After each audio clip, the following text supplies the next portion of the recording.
people are asking, how long has it been in the making, as we were earlier speaking, because it took some time. You've given me two answers. What were those? Well, first of all, it took time to grow the institution in terms of capacity, in terms of infrastructure, enrollment, and so on. You had to grow the profile to be at a certain level. Because we started as a small college. This is basically a business college. And our aim was to become the University of Science and Technology. It's taken 20 years to get here. And then, of course, we had to go through a legislative process to get to where we are. So, what's the significance of transforming from the Polytechnic of Namibia to the Namibia University of Science and Technology? What's the significance in that for you?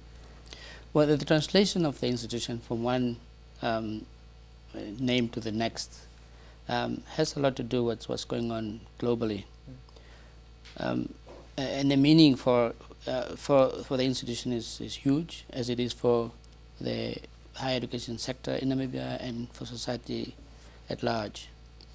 It means that we are no longer what we were conceived as originally, as an institution of higher learning, focusing on post-secondary education,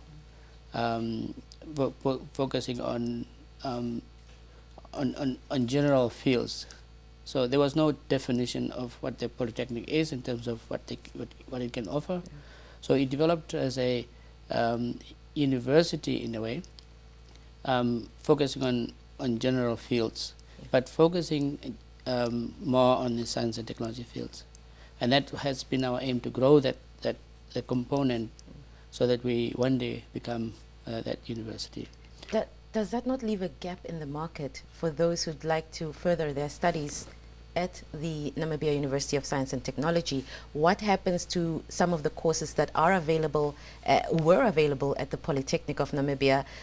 Are they going to remain the same? Are you going to improve on those courses? Are you going to steer them towards the science and technology route? What's going to happen?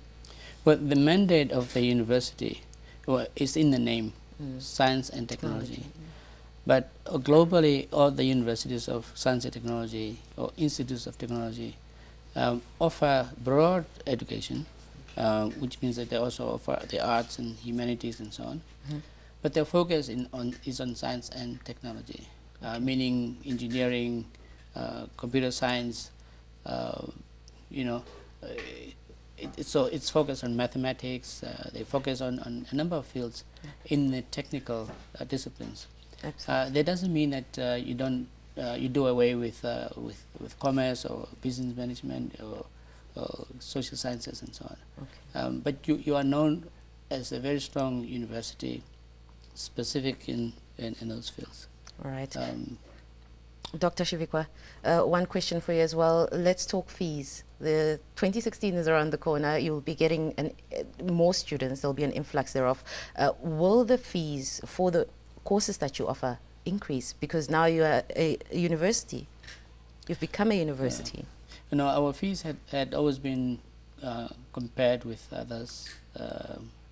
We had looked at other universities, what they're offering, and the fees that they were charging. So we're benchmarked to the market in the region. So there won't be a huge increase because we have changed name. The increase will be because of inflationary and other necessary adjustments